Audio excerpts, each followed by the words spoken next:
जय भीम, नमस्कार, आदाब। कैसे हैं दोस्तों? साथियों, हमें आए दिन सुनने को मिलता है कि फ़लाँ पार्टी के 10 एमएलए या राज्यसभा के कुछ एमपी अपनी पार्टी छोड़कर भाजपा में मिल गए।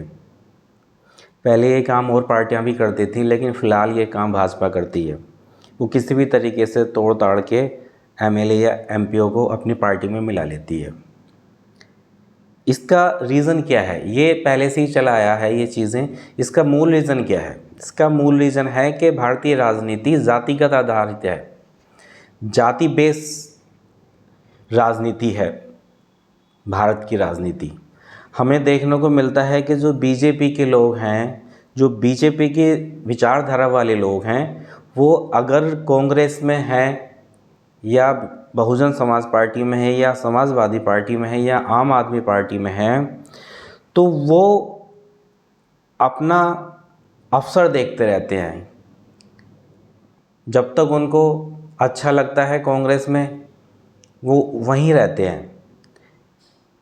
लेकिन जो वो उनका मूल विचारधारा है, वो उनको अवसर पाते ही वो लोग पार्टी बदल के चले जाते हैं, वो भाजपा में चले जाते हैं। दूसरी तरफ हम जो देखते हैं कि कांग्रेस कैडर के लोग या बहुजन समाज पार्टी कैडर के लोग या समाजवादी कैडर के लोग भी भाजपा में हैं, मंत्री भी बने हुए हैं, एमएलए भी बने हुए हैं, एमपी भी बने हुए हैं, लेकिन उनमें ये चीज़ दिखाई नहीं देती। वो कभी टूट के दूसरी पार्टी में नहीं जाते।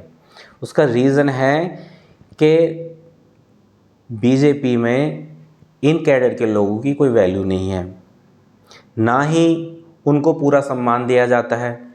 अभी आप यूजीसी का उदाहरण देख सकते हैं। जैसे ही सरकार यूजीसी का बिल लाई, लोकसभा में 80 के आसपास एमपी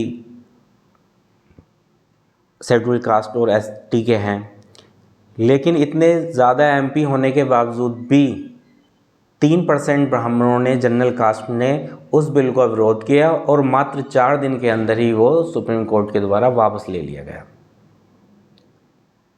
जबकि सरकार चाहती तो ये बिल पास हो जाता।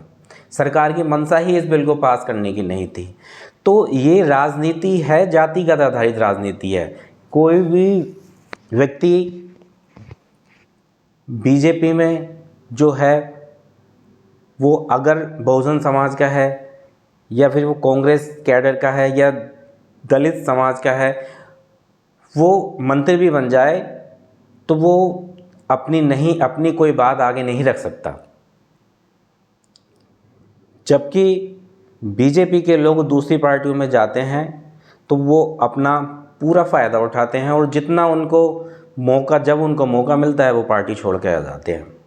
इसलिए जैसे अभी हमने आम आदमी पार्टी का उदाहरण देखा होगा, राघव चड्ढा 7 एमपीओ के, राज्यसभा एमपीओ के साथ में आम आदमी पार्टी छोड़ के बीजेपी में मिल गए।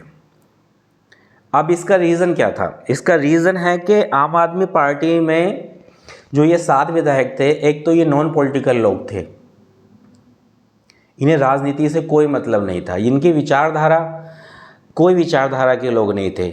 जो मूल रूप से अम्बेडकरवादी लोग होंगे या कांग्रेस कैडर के जो लोग होंगे, वो उस विचारधारा के होंगे तो वो कभी टूट के नहीं जाएंगे।